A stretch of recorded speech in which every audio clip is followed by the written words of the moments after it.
It is Friday, December 9th at 12:40. A little bit of lunchtime QuickCast. I want to first apologize for being selfish this week.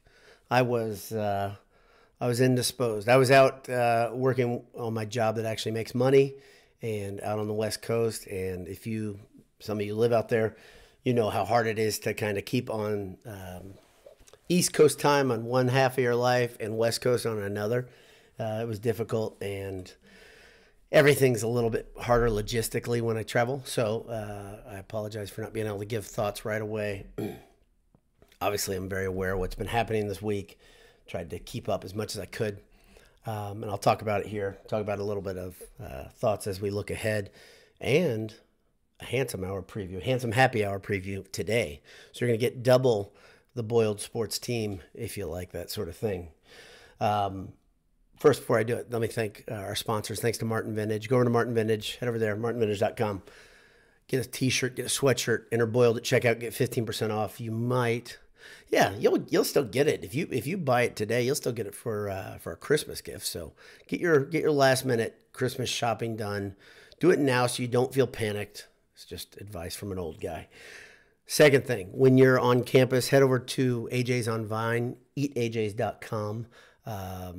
Order ahead if you'd like to just get right in, sit down, have the food right away, not wait. But if you don't like to do it that way, enjoy the ambiance, enjoy the televisions, enjoy the good company and the people that work there. They got some good people at AJ's. Head it over there, AJ's on Vine, burgers, beer, and beef. So here, my thoughts on Jeff Brohm leaving. We all saw it coming. That's maybe the biggest overarching thing, and there's been confirmation of multiple factors around that since. I think things will continue to come out, but if you're reading up, if you're gobbling up all the information you can, like I am, you're kind of hearing some themes. One of them, of course, is that he had one foot in West Lafayette and one in Louisville. Obviously, he never sold his house down there. But bigger than that, sounds like parts of his family were still living down there. His direct family, meaning the people that live in his house, were living in Louisville, living life there. That's a hard life to live, in his defense. Also, his more extended family, his dad, his brothers, I assume there are many more people involved. All were pulling him back towards Louisville hard.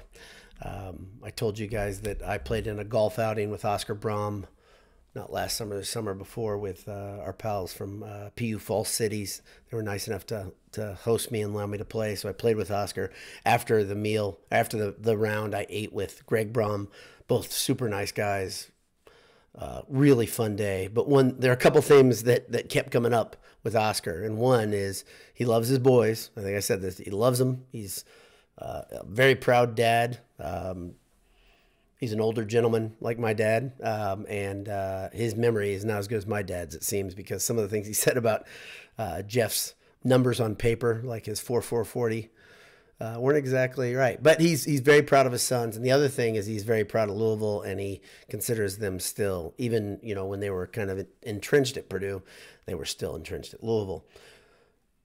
Mike Babinski had the best news for us. I think if you're a guy like me, and you look at the Brohm news as bad news initially, and it was tough to swallow initially, even though you knew it was coming, then I liked hearing what Babinski said. He went to him right away when he said, "Hey, I'll write you a check and let me know how much time, how many years, how many dollars would keep you here at Purdue." And he said both Jeff and he understood that it wasn't about money or security there. It was about getting back home. That's some salve in the wound for Purdue fans, but it's really not. It doesn't feel very good still. I said it in my little blurb after Brohm was officially gone, that it smarts, and it really does. I can relate with the idea of wanting to be home. I moved to the East Coast after college, came back home with my wife because this is where she wanted to be. Completely understand the thought process there. It's obviously a very different thing when you are making that much money, because you can even charter a plane. You can get on a plane and go home easily, and Louisville is not far from West Lafayette. And it's just that there's a lot of things that make my analogy fall apart pretty quickly. As a shoe designer who was living in Boston, who was making hardly any money, could barely make rent, back when I was hired in 97, to a guy who is truly in the elite class with the amount of money he's making. He still kept a level head. I'm not saying he's elitist, but a level-headed guy. But still, my analogy falls apart a little bit, and the comparison falls apart as well. But the thing I want to start doing is I started days ago forging forward. I'm like, all right, enough. I don't mourn things like this very long. There's no reason to mourn him at all. He didn't want to be here. Let him go. And I want people that are involved at Purdue to really feel like I do about it. They may be pie in the sky, but I want them to want to be Boilermakers. I want them to want to be here, and I appreciate when they do. I think it makes the product better. I think it makes the family sense a little bit better, and people should be where they want to be, whether it's in a region of the country, a city, wherever. Especially coaches, they should be where they're fed. They're a bit like creatives, like in my field. Here's another part of that analogy where if you're inspired, you do better work, and maybe he needed to be further inspired. I've got a couple theories. I don't know if I'll talk to you about them during the Handsome Hour, but I will tell you we have a Handsome Hour coming this afternoon, Friday, December 9th, at right around 4:15. Mark your calendars. Put a note on your desk. We're going to have a little Handsome Happy Hour get together to talk about some more of our thoughts. But before we do that, let me give you my thoughts on something that you may not care about, but you're here, so maybe you do care.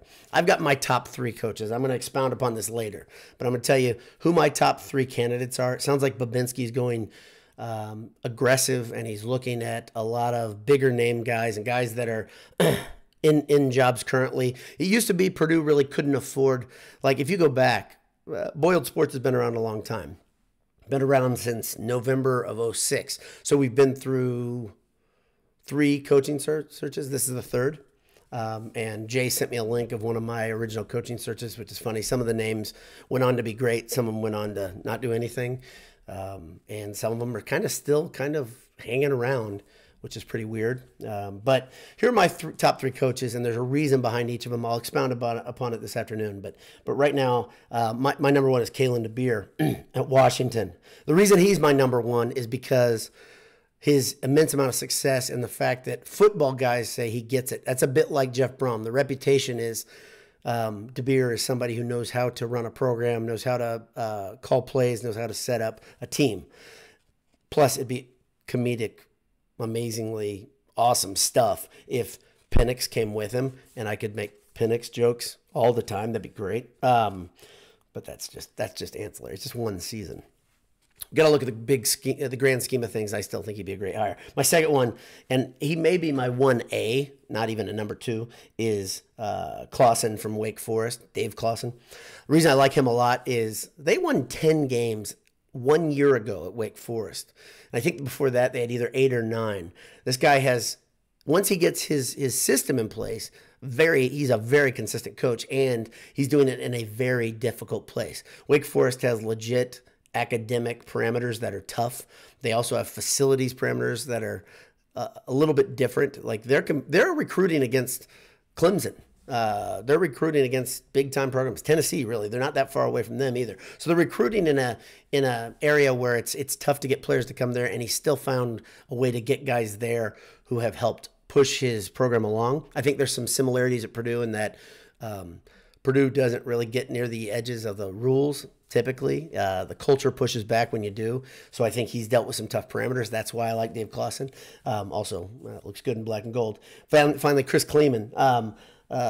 His ability to turn around Kansas State, and I guess he didn't really turn him around. He inherited Snyder's program.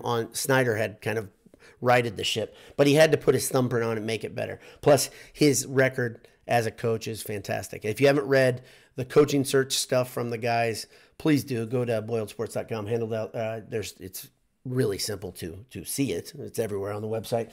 And there's some very good thoughts. Funny thing to me on Twitter is when one of those links would come along, people would say, no thanks, I'm out. Or they didn't even read, they didn't even click. All you have to do is click, breeze the first couple sentences, and you'll figure out how deep the research was, how serious the name was, that sort of thing. It makes me laugh that people can't even click a link anymore. We've gone from the blogger era where we were, back 15, 16 years ago, where people read small articles, small posts, to the Twitter era, where now you can't even read through 140 characters. And now we're in this video era that I love because, you know, my face, I got a face for video, as you guys know, where you can't even read anything. And I'm not talking about you, I'm talking about me too. It's really a cultural shift, and it's not great, but there's some pretty good stuff on that site. And if you don't know this, this is like Anisha's favorite thing in the world, I think. He's a super smart guy, but he loves the coaching carousel.